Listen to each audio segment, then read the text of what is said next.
everyone.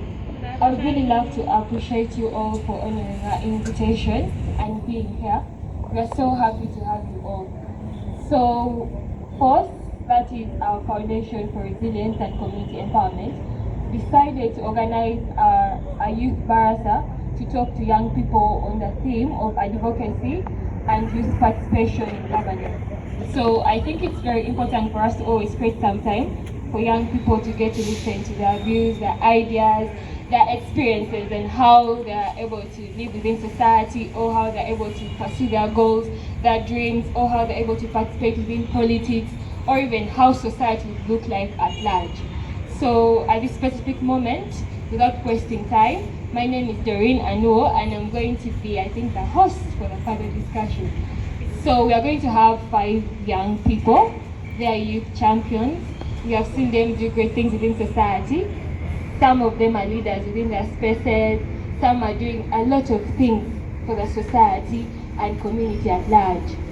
So the panel discussion is going to be centered around governance and advocacy at large. So without wasting time, I would really love to start the panel session by inviting their speakers themselves.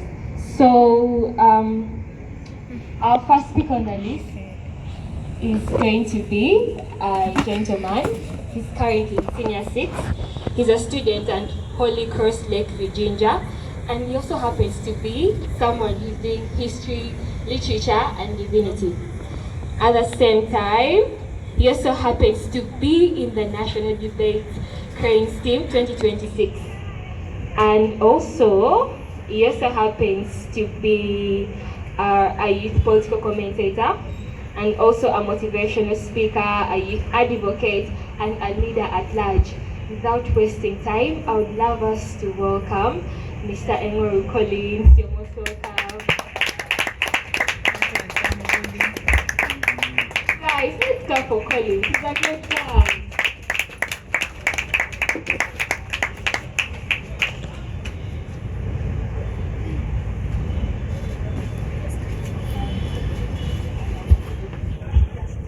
Thank you so much, Collins, for honoring the invitation to be part of the panel. It's something we really do appreciate and would really love to hear from you.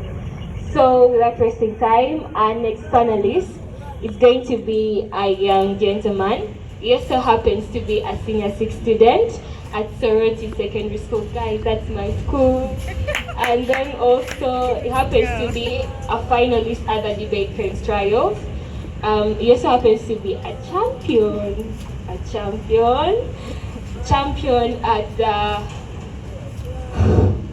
the UCC debate series. That was 2025. He happens to be the second runner-up as well, and also the coordinator of Afro Junior Schools Championship Sorority City, and so much more. We are so happy and delighted to have you, sir.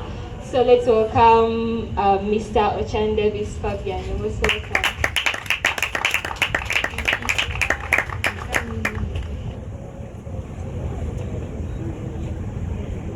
So as Fabian comes in, Fabian, I really do appreciate that you've agreed to be here. Thank you so much. So without wasting time, we have a lady in the house. Oh my God, she has a very long CV. So, without wasting time, let me first get the courage and confidence to announce this person. They're really great. I think I should even stand, but no, let me just sit. So without wasting time, I'd love to welcome, she's actually a lady. She happens to be a debate trainer and an adjudicator. She also happens to be a youth champion for force. She happens to be the speaker, Teso Youth Advocate, a human rights and mental health activist. She's a human rights and mental health activist. Let's go the activist. So she happens to be a public speaker, and honestly speaking, this lady has really won a lot of accolades and medals within the circuit of debate and also public speech. She's really a great girl, like someone awesome. Without wasting time, I'd love to welcome Muge Antonitah. Muge, say welcome.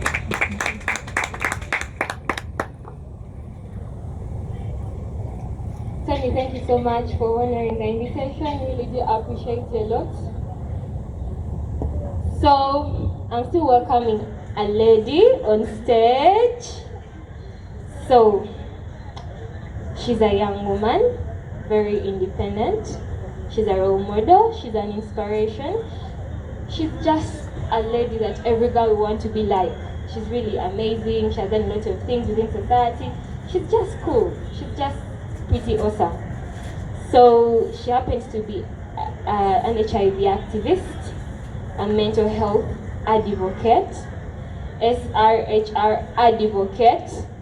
Ladies and gentlemen, she also happened to be part of the Girl Champions Award 2025, and yes, she was the second runner-up at the award winning at the Girl Champions Award, and then also she happens to be a certified change agent advocate from Moji Global Leadership School, Nigeria.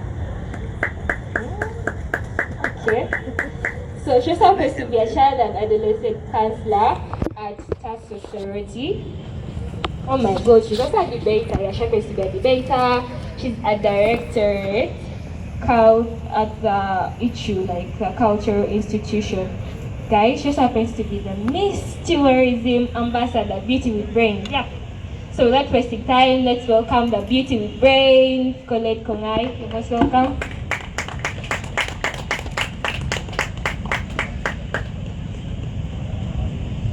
Yeah, you're most welcome. We really appreciate that you're here with us.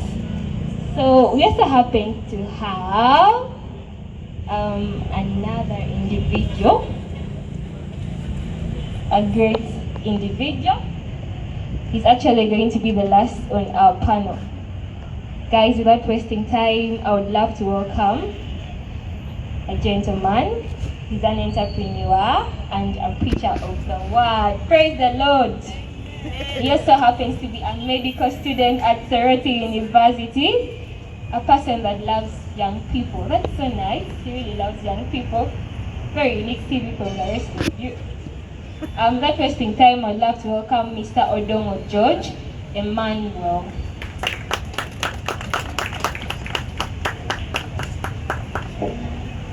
Sir George, you're most welcome. Ah!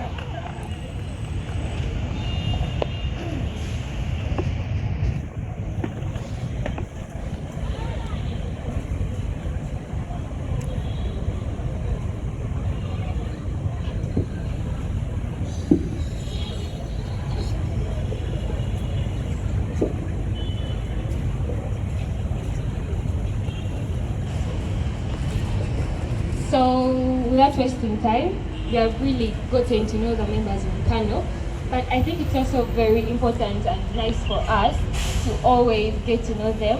So at this moment, I would love to tell you all, you're most welcome to this panel.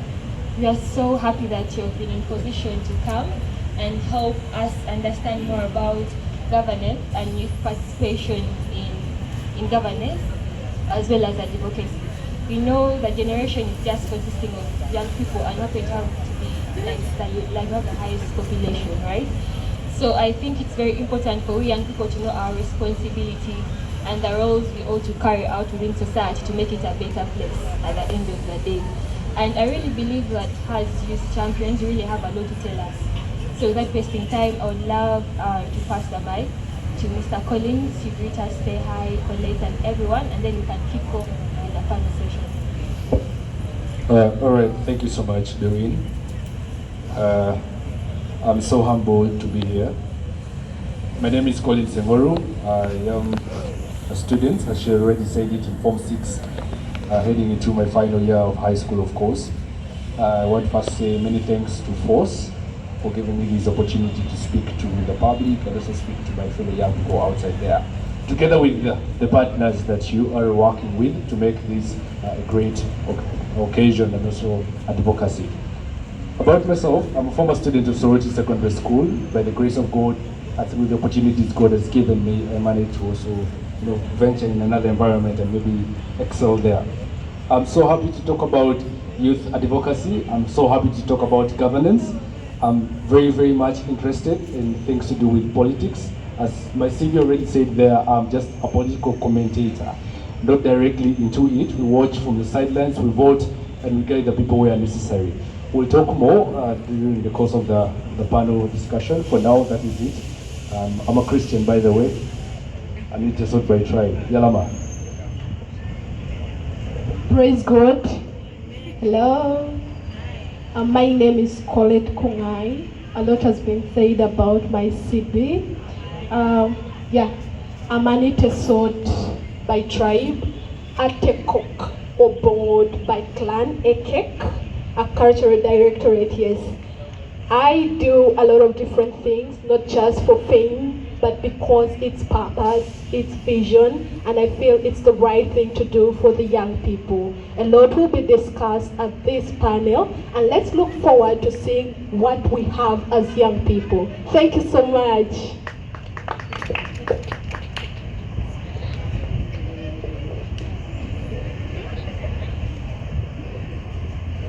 Praise the Lord. Praise God. My name is George Emmanuel Odong. I'm glad to be here. I'm a medical student at Surrey University, pursuing medicine and surgery. I am a preacher of the word. I believe you will understand more as we talk. I like referring to the scripture so much, but above all, coming here is a beautiful thing. I'm part of Force. We have been trained by Force, and I'm so glad coming to the field, taking the action. Otherwise, thank you so much. Thank you. Once more, good afternoon. My name is Antonitah. I want to thank the RIM for preparing this panel discussion, and I'm very much honored to be here. I'm grateful to Force and to AU Youth Action Lab for organizing this baraza, because it's a great opportunity for us, the young people of Sorority City, the young people of Teso, the leaders of today, to take part in this kind of discussions. I'm very passionate about fighting for human rights, because it's all about fighting for what should be mine, despite others wanting to infringe on that. I am also a mental health activist, because I believe that without mental health, then there is no man in there. If you cannot think straight, if you cannot choose between what is right and wrong, then that becomes a problem. But also, I am a public speaker, and I am grateful to God that I am able to speak in front of others and to share with other great minds who have the same ideas. And thank you so much for inviting us today. Thank you so much. My name is Fabian, a student at Sorority Secondary School. I'm also a young debater who loves young people, as they will say. And I'm also the coordinator of Afro Junior Schools Championship.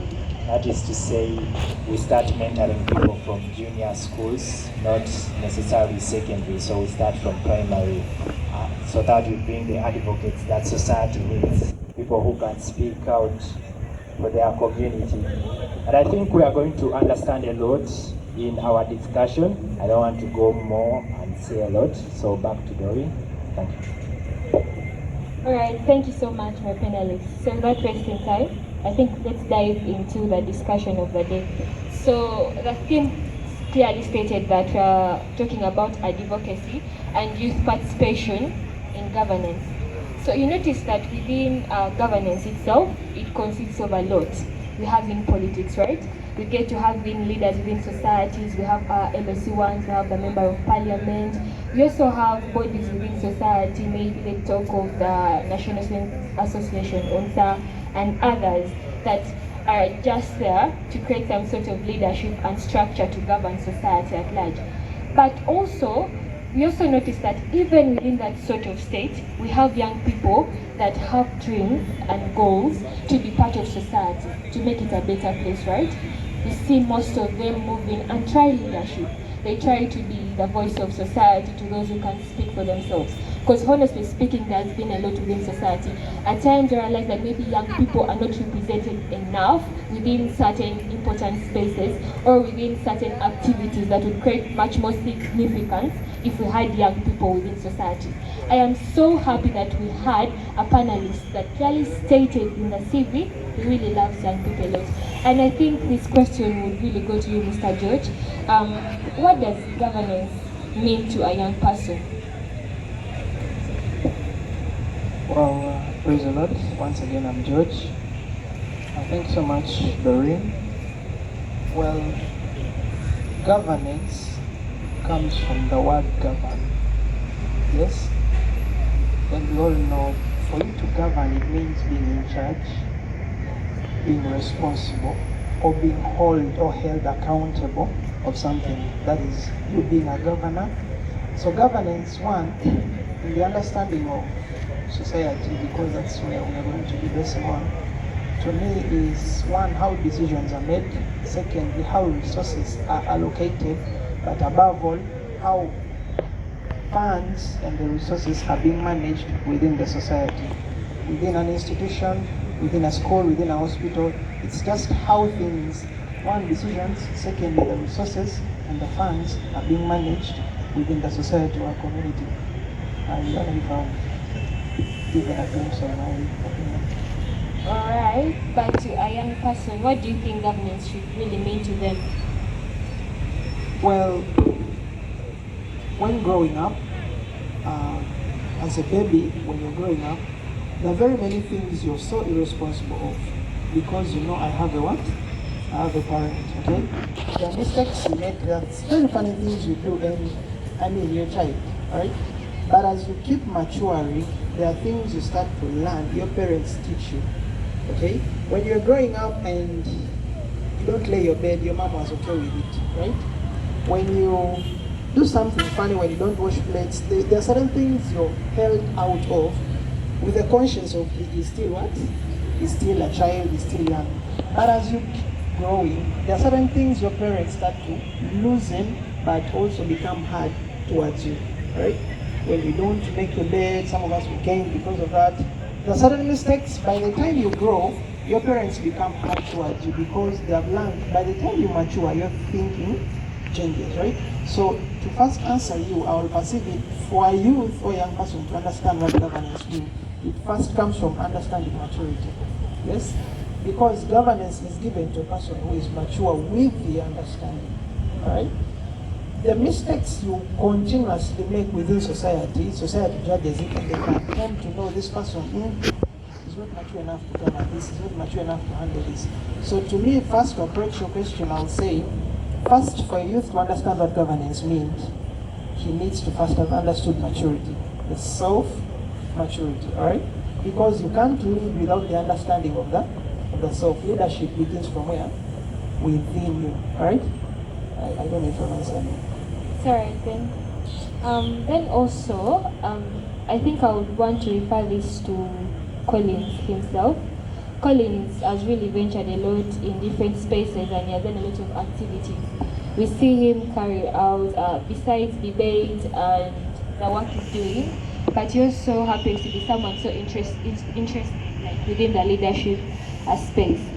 Collins, like from George's submission, basically if you want to add something, but I also think it's very important that you help us understand the other aspect. So according to the current stand of the country at large, you know what has been happening. We have currently been having elections from the president himself and members of parliament, I guess, and also the local leaders within our society. So I also think it's very important that within your submission you help us tell us more on how young people are able to participate or even engage themselves in this sort of governance and advocacy at really grassroots level. I would say at the local stage of it, maybe within their communities, and how they can relate to their local leaders. But then I think it's very important to help us understand what the current state of governance among young people is today in the country, and also the challenges that hinder that governance. Right. Many thanks, Doreen, for that question. Governance, as you had said, from that societal view, is largely about understanding maturity, right? You talk about society appreciating your age and starting to loosen a bit. But politically, it is a very, very different aspect altogether. Because in terms of politics, we don't look at how old you are, we don't look at the paper you are. we look at the principles that govern humanity. That is what politicians use and have successfully used to manage young people. Because this is what I have to tell people listening today, that as earlier on, the executive director of Post said, as young people, we are not supposed to be vulnerable. But that is the extent to which we have been pushed politically to create a narrative within young people that this is not your space to grow in. This is a space for people with the money. This is a space for people with the influence. This is the space for people that can't be in it. And I think that is, of course, one thing that has likely hindered governance, particularly in terms of young people. We have right now elections happening in Hoima City for the National Female Youth Member of Parliament. And very many young people, the youth councils all over the country, from each and every city and district, are camped there. Now, what has been done within that space is to create a narrative within those people that is not for them to compete in. The only role that they do have to probably do is be present. Because, yeah, the fact is, if you don't have the money as a candidate, you're probably going to lose out on the election. Why? Because you're not able to transport the youth from Soroti, from Amoria, Serena, and the rest. Now, what does that mean? Already within those young people that are going to vote, they have the same dreams as the candidates in those spaces. What has happened? That the monetization of the entire system has stifled what we talk about governance. Because if we talk about the National Female Youth Member of Parliament, she earns 80 million per month. Why? Because her fee alone as a Member of Parliament is very unique from a constituency Member of Parliament.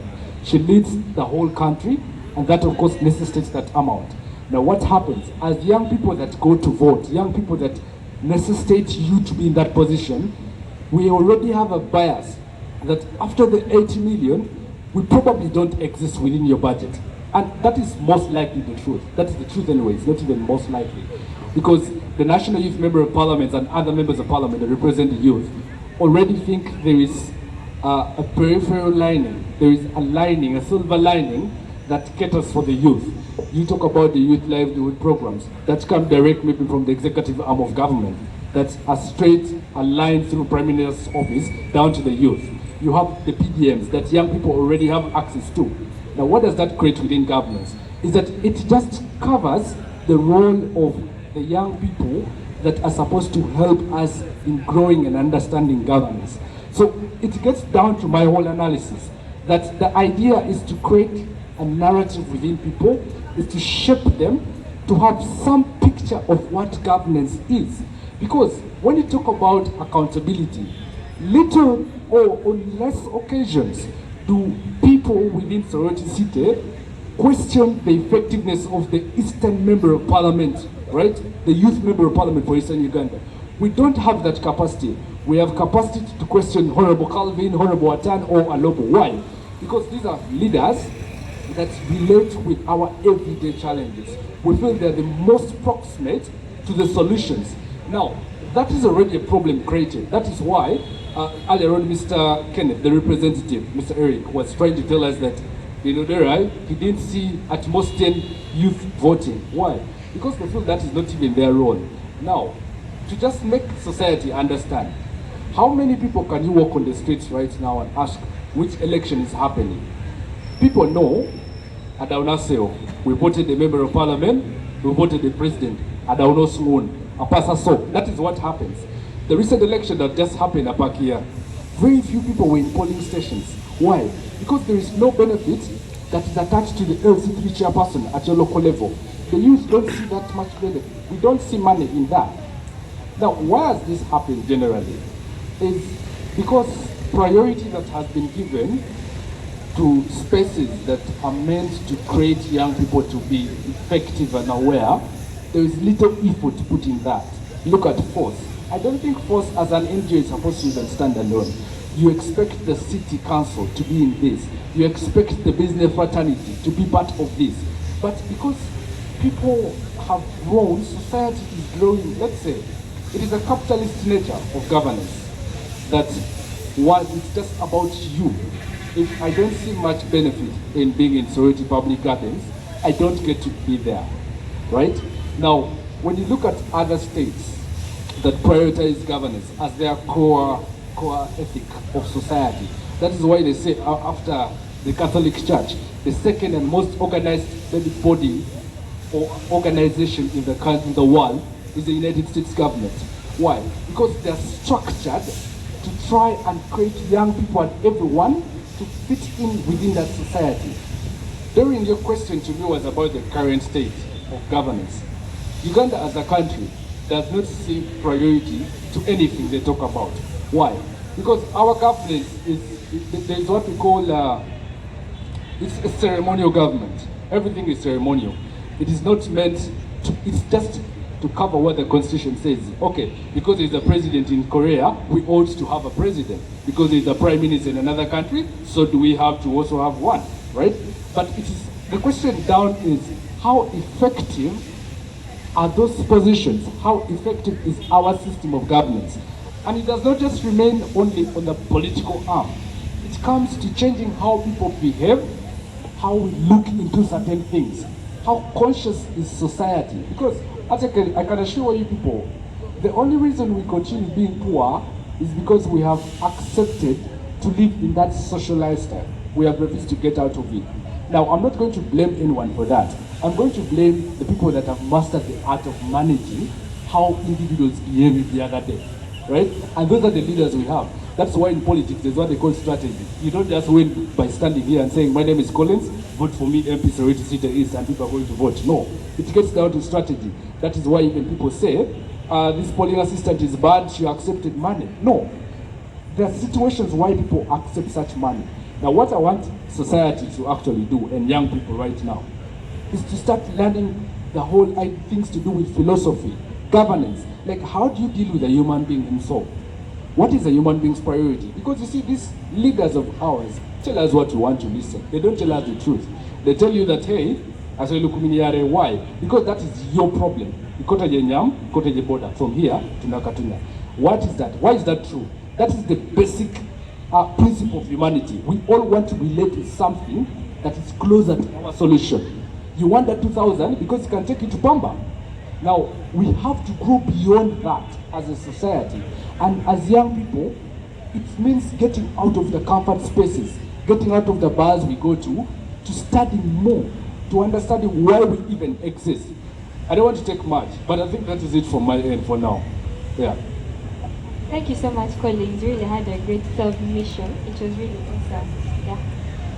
I think we really have a lot of things to do as young people.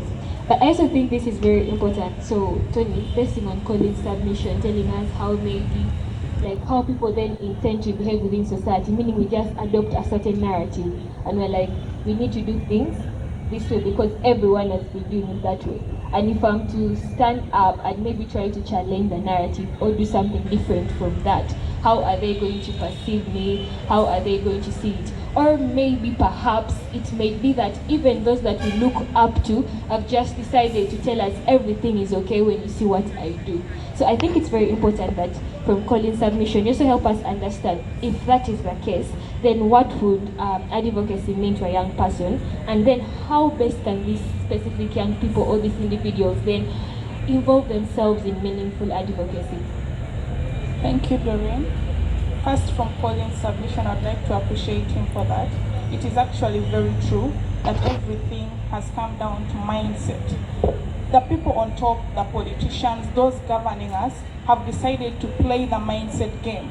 They have decided to tell us young people that there is a line that you cannot cross. You cannot go beyond this. Because if you sit down and ask the young person that could they be able to ask for accountability? We are seated in public gardens, and if we look around, it's completely littered. But if you ask yourself that how many youth have even thought about the idea of going to the city council and asking them why the city is not clean, you will find out that no one has even taken the initiative to do so.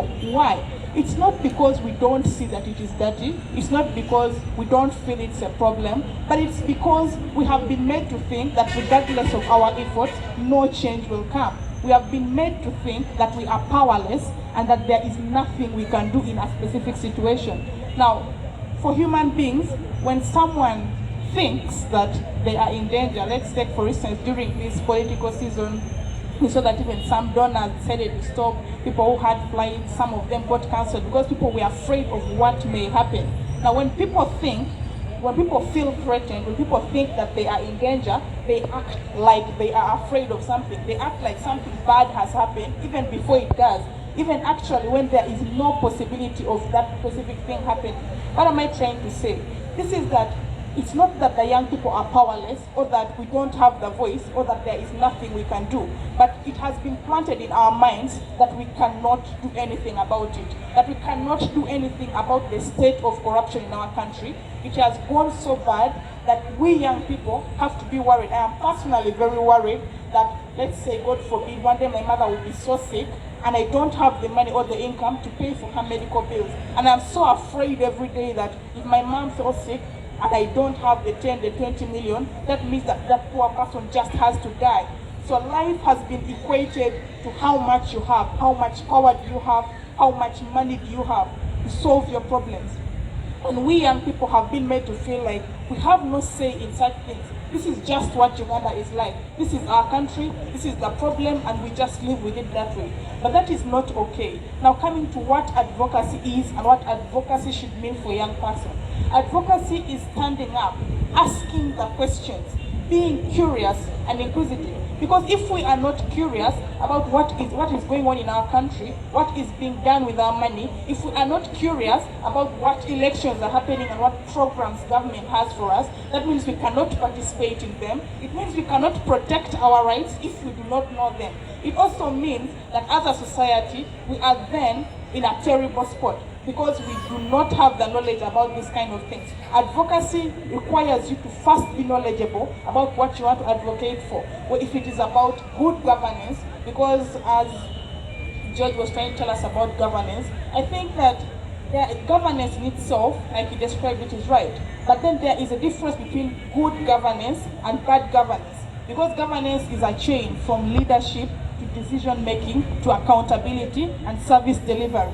Now when we have a break in that chain, let's say we have leaders and then they are the ones making the decisions, but they are not being accountable and not delivering the services, that then becomes bad governance. Now what is a role of us, the young people? As the people who are not receiving these services are the grassroots society, and most of us are seated right here.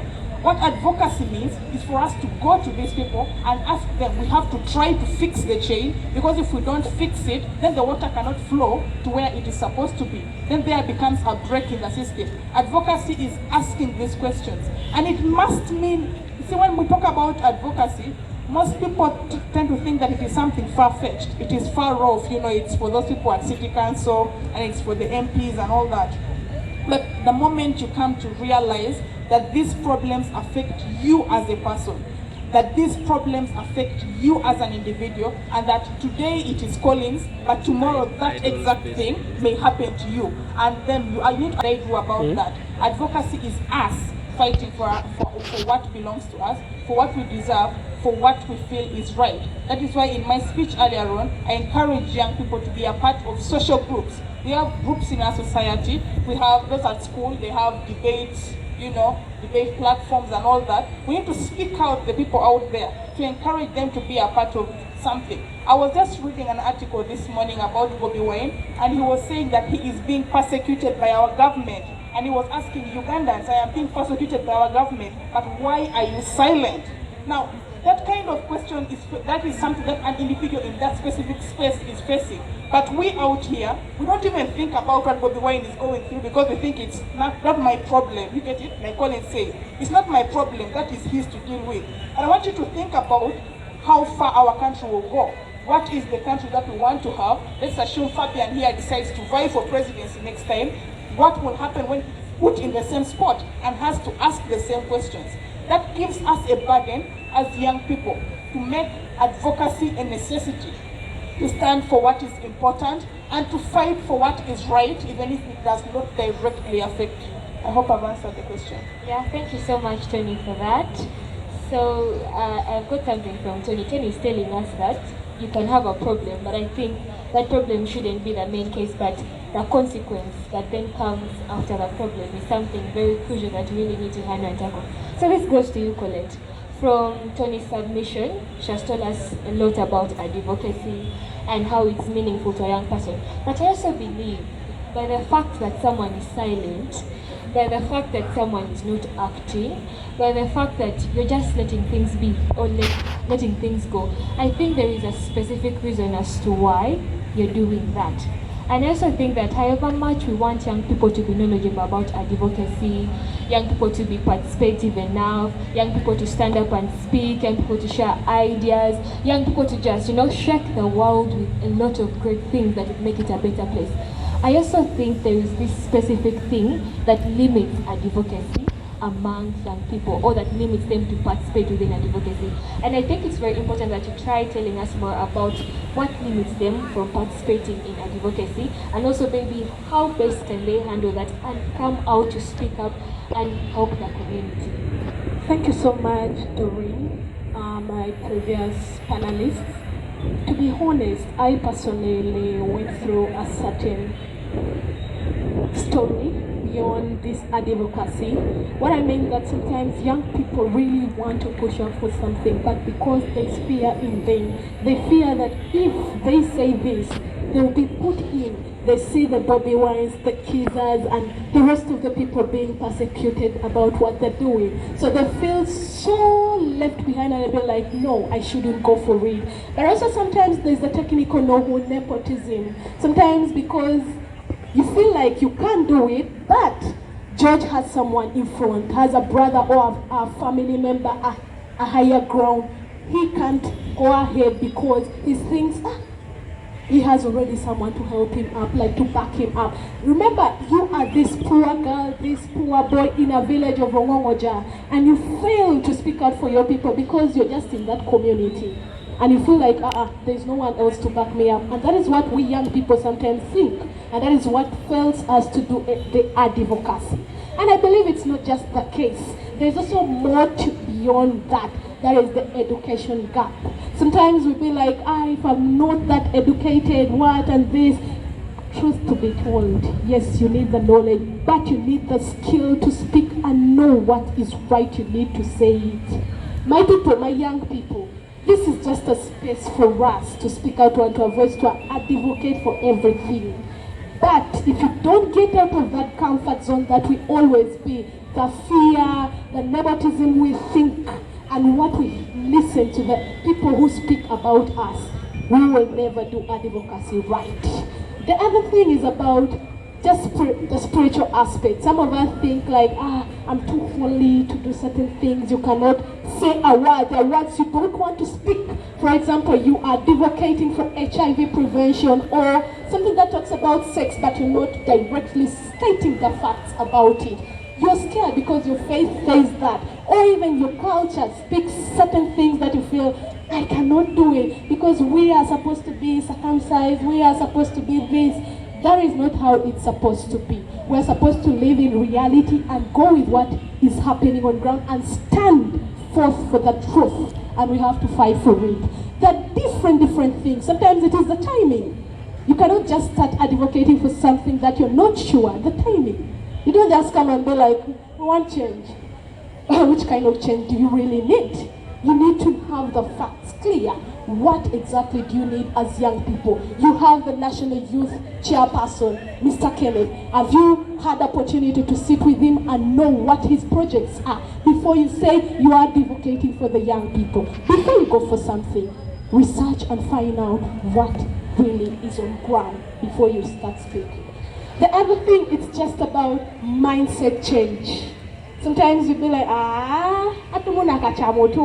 they have accepted, that is what you think. Even if I want to speak like what, they will never listen. Even if I tell a young person to do this, they will never go for it. Sometimes it's just our mindset that we have chosen not to change. The fact is our mindset. Let's change the mindset we have. We are not the leaders of tomorrow, but we are the leaders of now, and it starts now as the young people. Never think that you just have to wait for the moment. The moment is now. You're not future leaders of tomorrow. We will wait, just like the speaker previously said, Antonitah. We will wait to be the menu. They'll just serve you food and you'll eat the trash that will come, no matter what. And you don't have to complain because you think that is the food you're supposed to eat. And yet you have the rights, the human rights state clearly. You are the government, I am the government. I am ready to take the chance to be the person I want. I am ready to advocate for everything. Then you have to do it. You have to go and make the right choices. Choose the right leaders. Not just because of money or technical know-how or the threatenings that happen to our families. So, forget about the mindset, forget about the nepotism, forget about the timing, forget about your age.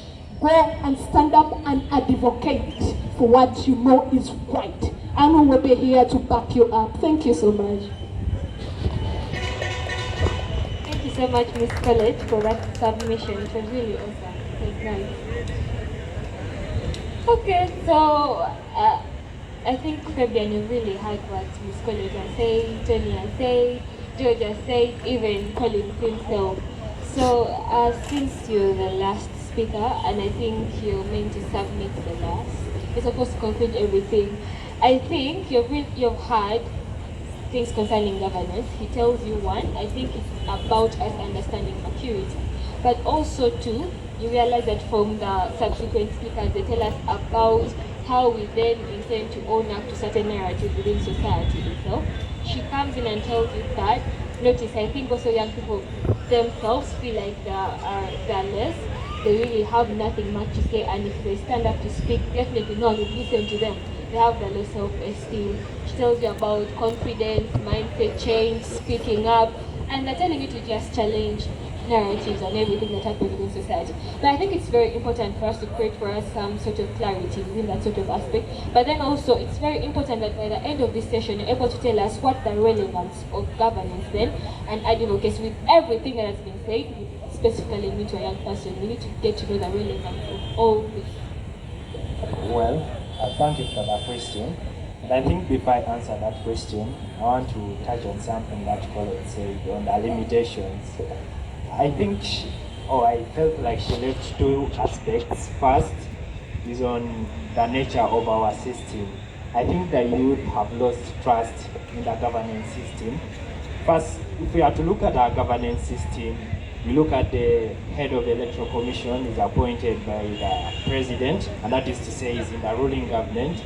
And then when you check the justice system, the chief judge, the Alfonso Windolo, who is currently the chief judge, is appointed by the president. That is to say, if I'm a young person and I'm going against someone who has those particular people in higher authorities, I'm most likely going to back down and say, I don't think that system is going to help me. People have already lost trust in the system. So I think that is one major limitation.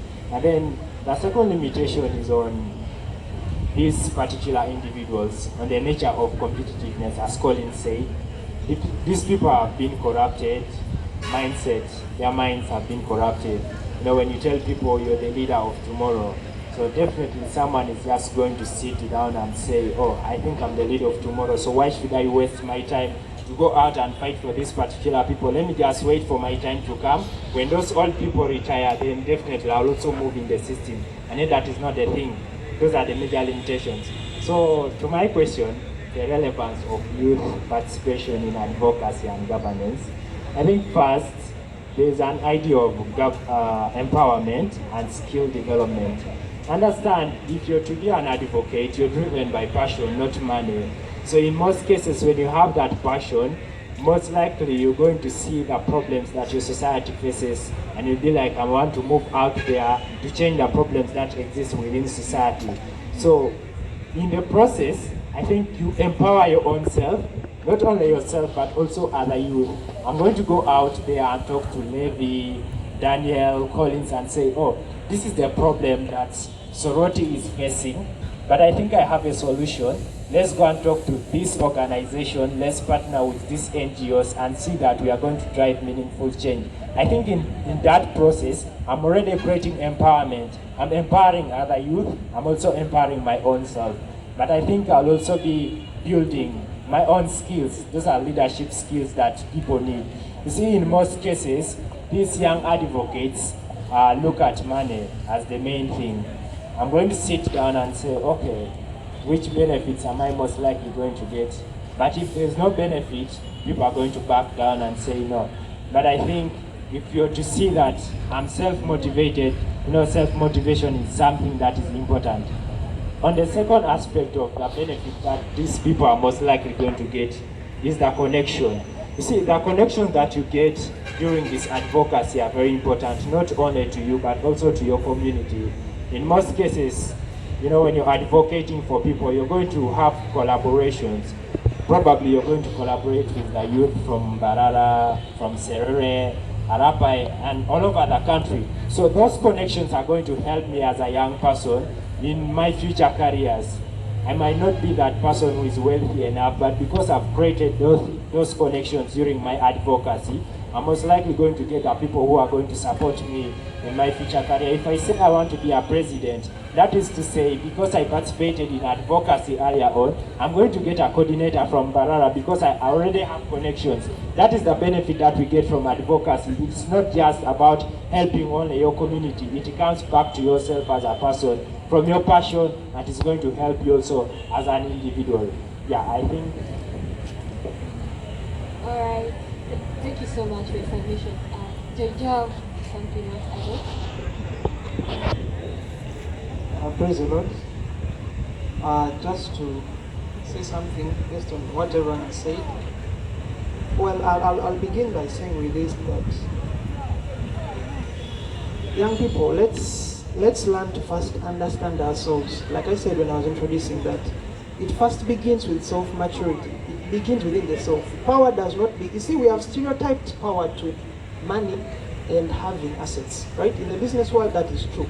But on the life reality, it begins within you. When you learn to have the self-control, when you learn how to say no, when to say yes, as an individual, that's power. You get? The moment you learn not to be persuaded by another man's decision, by another man's affirmation or another man's say about you, the day you learn that I am living above that opinion, me as an individual, regardless of their status and regardless of my status, the day you learn as an individual to understand the power within the self, that is when you will understand that power does not only relate with assets or currency. You get? It first begins with you. Without what you have, the first capital you have to evidence advocacy is yourself. You get? The aspects Kolet has said, the aspect of undermining the self is the biggest. As young people, we underlook everything. We disqualify ourselves from everything, like the way our speaker has spoken it. We always say, that's not our thing. That's not our thing. We have allowed society to define to us how life is supposed to be. One, social media has had a lot of impact on us, all right? To an extent that even the things we are due to as youth, by the government or as citizens within the country, it's not our thing, okay? If you to pick a youth and ask them, from the national budget, how much is allocated to the youth, all right? Our 2025-2026 budget was about 72.3 billion. All right, that's a lot of money. 23.6 billion was allocated for co-curricular activities, was allocated to the campaigns, to the youth and for the women. 23.6 billion, that's a lot of money. Our district receives 2 billion every financial year. All right, this is to fund the youth livelihood programs. This is the PDM, we receive money. Youth, we are subject to these things, but it's not our thing. How many youth have national IDs? It's not in there. What youth care about, like the other speaker said, we have narrowed life to the satisfaction that is current. All right? Whereby, if I have a solution to the current problem, I'm sorted. All right? If I can get food to eat in the evening, I'm okay. But you don't look at what happens the following day. All right? What happens the next day? Why would someone come and bribe you with a 2,000? All right? And then you look at that like, it's commando one. Right? You stereotype like they have already satisfied you for the day. But what happens the following day? Try to project yourself. Young people, let's stretch beyond the self. All right? Stretch beyond what is current and think further. Okay, what about in the next 5 months? What happens in the next 3 months? Secondly, let's take part. Find time and research what's happening in the country. There are very many things that happen and people are not aware. All right? People, it's just not in them. That is why we are seeing the old people still retaining positions that are meant for us. Why? Because one, it's not our thing. We don't want to take part in them. We have stereotyped that you need connections, you need money, you need this, you need that. It's true, our system, our education system has taught us survival. Alright? That's the one wrong aspect about our education system. And any political person here needs to help us, and we are going to talk about this. Our education system has taught us survival, right? In that every child in school knows, if I don't get a degree, I'm done. But how many people got those degrees and are back home? One, our education system has not taught us flexibility. You find a Makerere graduate and he's so timid and rigid, right? That if it is not his job, he would rather stay home. What's wrong about being flexible and go and do something else? Alright? What's wrong about going to do baking, selling chips, selling this, making cassava? The flexibility within yourself. Why can't I go around 5 hospitals, be a cleaner within those 5 hospitals? If those 5 clinics or hospitals are giving me 5K, then what's wrong with that? Yes, you have your degree, but for the moment, learn to be flexible. Right? Let's learn to be flexible as young people. My third point is, if we don't learn to respect the opinion of your fellow amateur, then we have lost it all. Alright? Let's learn to respect those that have chosen to speak up. Instead of underlooking, let's give the support. If a young person has come and he has said something, yes, it may not be to your end, alright? Because every person, for them to come and speak out, for them to say something, it's based on what they see, alright? If the person that has come out is speaking something that is not of your view, right? Try to reconcile your understandings.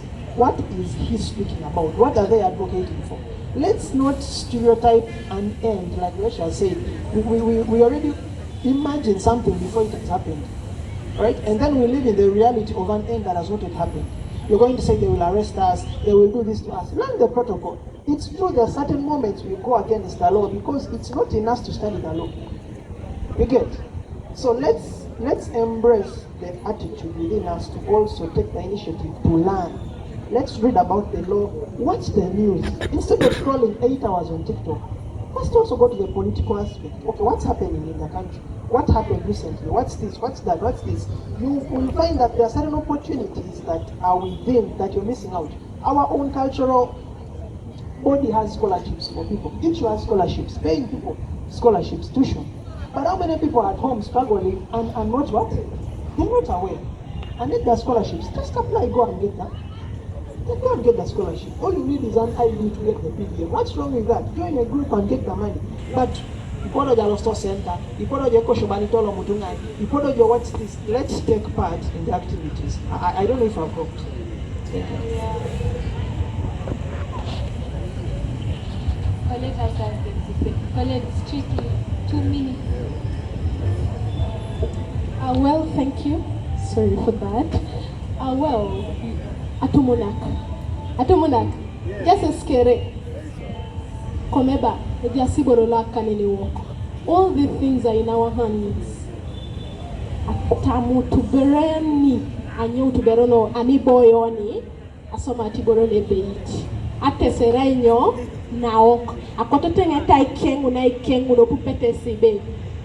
Yeni mami isomai enyaminyo, will mere. If you don't work hard, I don't know what you will eat. Either you'll eat your pride, or eat just your beauty, or your handsomeness. About the cultural institution, because I wanted to say something about that. We have different opportunities for the young people as a cultural institution, Ichuteso. Now, what I mean by what opportunities we have a state bursary, 5 students every year to the Surati Flying School, and all that is for us. Just visit the cultural institution. We have a cultural directorate who will guide you through that. We have also some bursary at the Surati University for the medicine, for any course at Surati University. We have different opportunities for these young people. We have them. We have the presidential hub. What do we really want? You say we are not educated, but we have the skills. Let's take in part. Let's understand what it takes for you to join into these programs and be that great person you want to be. Poverty, it's us who calls poverty. It's us who keep saying poor governance, poor governance. There's nothing about us young people. But opportunities are very available. Take the initiative and grab them as they are still available. Never be late for them. It's never late for you to take the step. It's never late for you to say a no. Atumonak. One other thing I would like to communicate, let's just do nothing and want to do drugs. It's killing us now as we speak in Teso, in Soroti City, East and West. We are doing a lot of drugs. Matoni, Chengene, Nyamoni, Nyakoni. Yes, well and good, they say it is advantageous. Yes, but how effective is it to your life? What are you gaining?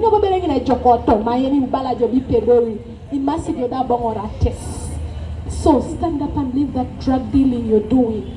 Go and do something. Make your chapatis. People are giving you different stories. Trust me personally, I do bead work. It's not just that is what I did. No, I did the child and adolescent counseling. But I still do bead work because I feel I need extra monies. And that is the same thing we young people should do. Please, imagine a timonoros. A palace I mat ikel mam ebe tosto my jara walk. Angaleu nesa pol. Angaleu nesa bar. Apupo isi atumona kasoma tane ebe tos. Yala mano ikere.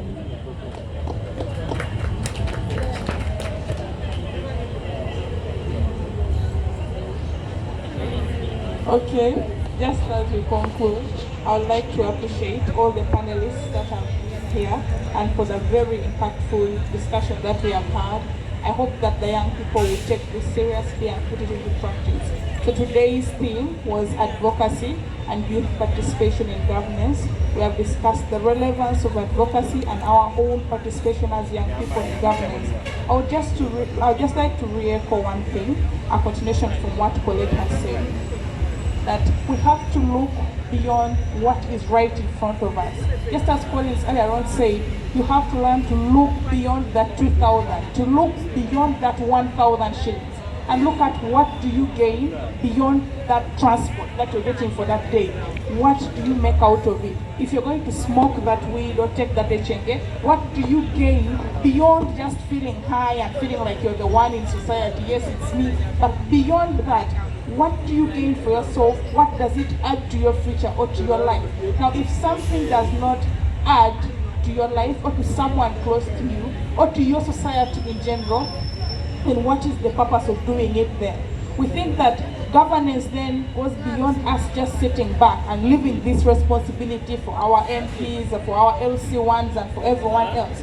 But we have to look at what can you do as a young person, because we have learned through these discussions that governance and bad governance affects us. The question is, what are you willing to do? What are you willing to sacrifice? Yes, we know that there will be tear gas if you go wild, and there will be this. As young people, you have to look at what is strategic. How do we demand for accountability? Do we go on the streets and get tear gas, or do we sit down, have a dialogue, invite our leaders and talk to them? I know that it is too bad for us that despite having invited some very important leaders in our society today, none of them has stand up. I think that it is a very huge disappointment on our part, and it makes me question their effectiveness as leaders.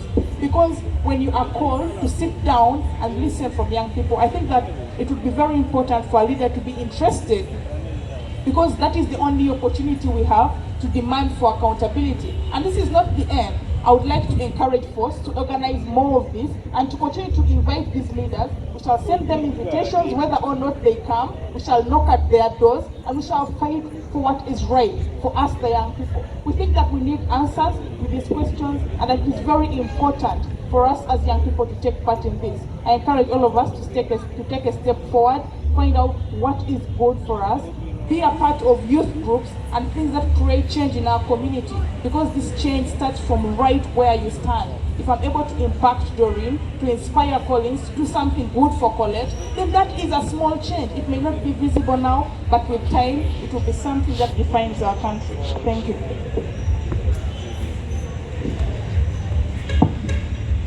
Okay, as I say, I'll close. I want to tell people there is a young lady known as Malala Yousafzai. She's a great activist. in the Middle East that fought for the girl children to go into schools, into classrooms. Now what lesson do we get from that as young people? The courage that young little girl, teenager had way back when her society was against girls studying is the same courage I want the young people of Teso to do. It is very possible. The truth about the matter is this, and this is the bitter truth. Our leaders don't care about us. The governance system is not meant to better any Ugandan in any way. It is only meant to better people in those specific spaces. It's about, the meetings behind media, those offices, those conferences. You don't know about that. You don't know about a Chinese investor that comes to Uganda every other day. It's, like I said, it's a capitalist system. A minister, a member of parliament, it's about himself and the president. That is the society we live in. Now, if we have an incentive to survive, like George already put it, it's about the maturity, it's about us accepting the challenge at hand, the task that is here. Accept and brave all the circumstances that necessitate all the things we talk about. And as I wrap it up, and of course, force itself, I think begging leaders to come here is already a basic sign that they are not the right leaders. They say don't judge, but some things like, why wouldn't you be here, right? Because this is something very, very much important. But also as a society, as parents that are here, there is need for a continuous chain of awareness to continue to happen. What role do you as a person, as an uncle, as a brother, as a sister, play in helping us fight this entire vice of weak governance? Because in the end, it's about us, it's about you, it's about me. And it doesn't start actually with the government at the top, it starts with us right now. So it's a call to action, it's a call to advocacy, but funny enough that it is still choice, so we can actually talk here until maybe the next day, but you still get to choose.